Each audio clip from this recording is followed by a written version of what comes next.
Hello दोस्तों, नमस्कार। स्वागत है आपका अपने YouTube channel sound CTET academy में। दोस्तों, हमने सीडीपी में अभी तक जो है संवेदना के बारे में पढ़ना शुरू किया है, जिसको संवेग भी कहते हैं। बच्चों में जो संवेगात्मक जो संवेदना होती है उसके बारे में पूरी जानकारी होनी चाहिए। अब देखिए, अंतर्वाक्य अंतरा ठीक है, क्यों जो संवेदना है उसके बारे में क्या कहते हैं वैज्ञानिक। आंतरिक पीड़ा, ठीक है, आदि को अंतरा क्यों कहते हैं, संवेदना कहते हैं। अब प्रश्न यह है कि नवजात शिशु भूख प्यास का अनुभव करता है या नहीं। इस प्रश्न के उत्तर पर विचार करें तो यही कह सकते हैं कि जन्म से कुछ समय बाद उसे भूख प्यास अनुभव करने की शक्ति हो जाती है।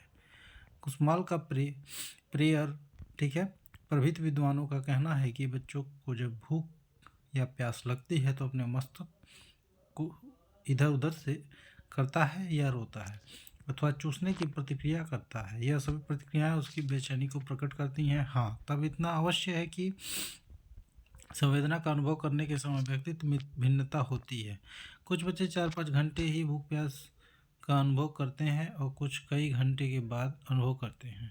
अब तक हमने नवजात शिशु को विभिन्न ज्ञानात्मक शक्तियों का उल्लेख करते रहे हैं, इसलिए उन संबंध में निष्कर्ष रूप से यह कह देना अप्रासंगिक न होगा कि उनमें सभी प्रकार की ज्ञानात्मक शक्तियाँ 2 सप्ताह के अंदर परिलक्षित होती हैं, किंतु सभी क्षमता एक साथ नहीं होती।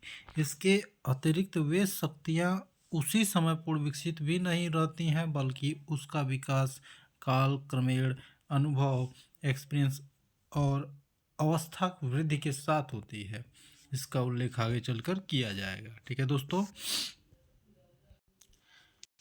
चलिए दोस्तों, अब हम अगले हेडिंग को देखते हैं, क्रियात्मक योग्यता। ठीक है दोस्तों, जिसको हम कहते हैं मोटर कैपेसिटी। ठीक है,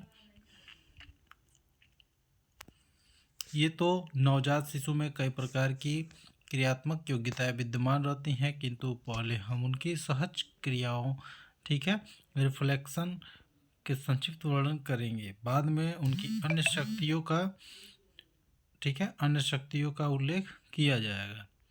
देखिए, सहज क्रिया, रिफ्लेक्स एक्शन। इसके पहले कि हम बच्चों को विभिन्न सहज क्रियाओं पर प्रकाश डालें, पाठकों को सहज क्रियाओं को रिफ्लेक्शन के स्वरूप में उसकी विशेषताएं से परिचित करा देना आवश्यक है।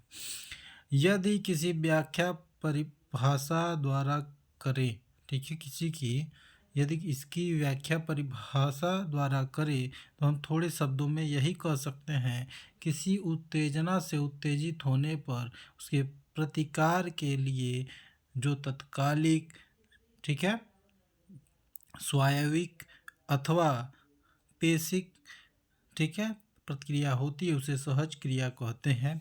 किसी उत्तेजना के उपस्थित होते ही अविलंब सहज क्रिया होती है।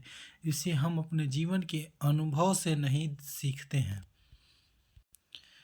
बल्कि इसकी योग्यता जन्मजात होती है।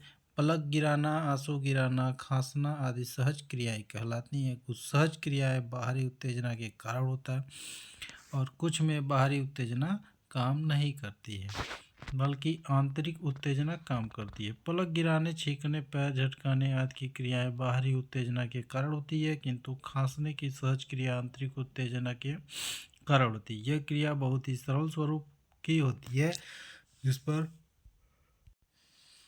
व्यक्ति का नियंत्रण नहीं रहता, क्योंकि जिस समय यह क्रिया होती है उस समय इसका ज्ञान जीव को नहीं रहता, किंतु बहुत सी ऐसी सहज क्रियाएँ हैं जिनकी चेतना होने के बाद हो जाती है। छींकने, खांसने, खुजलाने की क्रिया ज्ञान बाद में होता है, किंतु पलक के घटने बढ़ने की क्रिया ज्ञान जीव को कदापि नहीं होता है।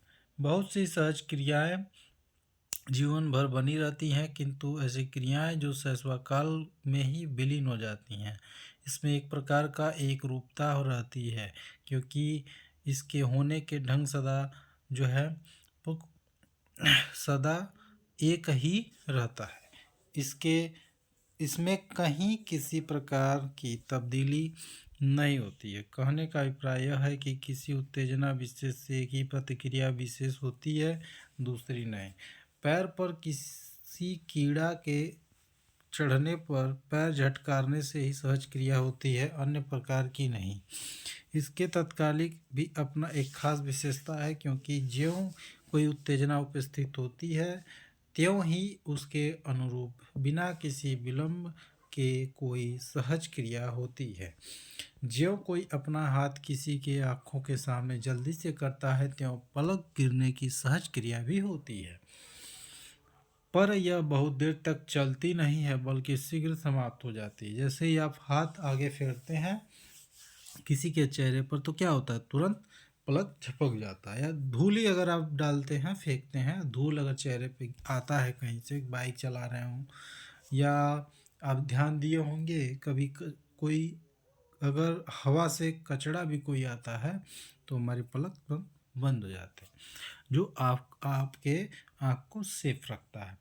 इसलिए इसे क्षणिक स्वरूप का कहा जाता है। ठीक है, क्षणिक मतलब थोड़ी देर के लिए। कोई चीज़ नाक में पड़ने पर छींक की क्रिया होकर शीघ्र समाप्त हो जाती है। इतना ही नहीं बल्कि यह इतनी सरल होती है,